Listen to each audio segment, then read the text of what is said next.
पत्रकार परिषद होत असताना आपण सारेजण उपस्थित होता.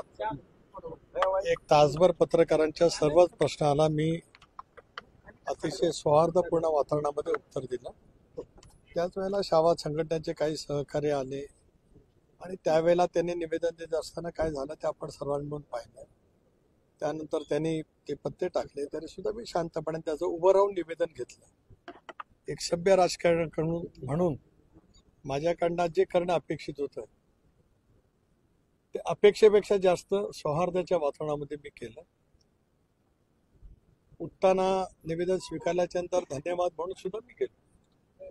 तदनंतर मग मी खाली गेलो. पुन्हा लातूर शहरांतील बुद्धिवंत आणि वेगवेगळ्या क्षेत्रातील नामवंत यांच्याशी इंटरॅक्शन ठेवण्याचा कार्यक्रम होता. तो सुद्धा जवळपास मी 1.5 तास केला. त्यांनी कृषी क्षेत्रांतील, शिक्षण क्षेत्रांतील, वैद्यकीय क्षेत्रांतील, वकिलांचे, डॉक्टरांचे वेगवेगळे प्रश्न होते. त्यालाही सविस्तरपणाने मी उत्तर दिले. त्यावेळेला बाहेर काय घडलंय मला माहीत नाही, पण आपल्या मार्फत ज्यावेळेला घडलेलं समजलं त्यावेळेला मी कडक शब्दामध्ये त्याचा निषेध केला. राष्ट्रवादी काँग्रेस पक्ष अशा कधी कधी करत नाही.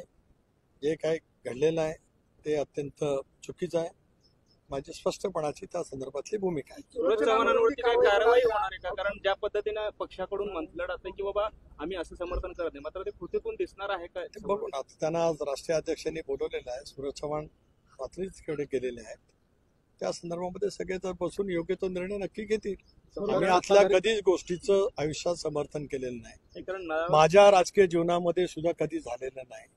मी काल आपण बघत असाल, आपण शेतकऱ्यांचा किंवा पाऊस ओढ दिल्याच्या मधले इतके प्रश्न विचारले, की सगळ्या प्रश्नाची सखोल उत्तरं प्रामाणिकपणे दिली. माझ्या कुठल्याही गोष्टीमध्ये काल घाई नव्हती, काय नाही. जे काही लोकशाहीमध्ये चौथा स्तंभ म्हणून किंवा लोकशाहीमध्ये प्रत्येक नागरिकाचा जो मूलभूत अधिकार आहे आणि त्या अधिकारच्यासाठी ज्यांच्याजवळ त्यांना बोलायचं आहे त्यांनी शांतपणाने ते स्वीकारलं पाहिजे. या भूमिकेतून माझं कालचा संबंध लातूरमधला माझा सगळा वेळ त्या संदर्भात वाटेके पडलं असं म्हणलं की लोकशाही मार्गाने आम्ही आंदोलन करत होतो. कृषी मंत्र्यांनी जे काही केलं त्याची ती लोकशाही मार्गाने आम्ही दिलेली प्रतिक्रिया आपल्याला अशा मग त्याच्याबद्दल मी कुठे आक्षेप घेतला? एक ऐका आपण तिथे होता. काय मार्गाने केली, काय मार्गाने नाही केली, माझं एकही त्याच्याबद्दल आत्ताही काय म्हणणं नाही.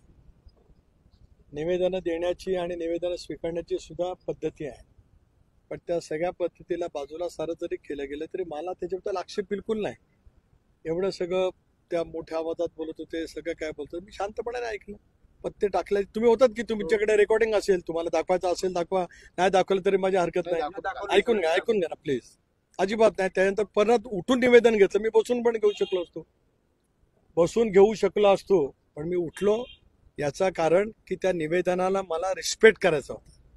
एक लक्षात घ्या, मी 25 वर्ष आमदार राहिलो आणि 10 वर्ष आता लोकसभेचा खासदार आहे, राज्यसभेचा नाही, लोकसभेचा निर्वाचित झाला आणि त्याच्या प्रदेशचा अध्यक्ष आहे.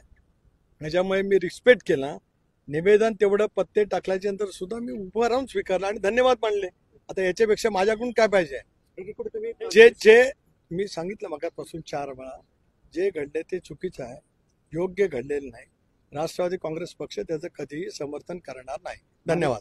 समज देण्यासाठी बोलवलं, तुम्ही समज दिली का सर?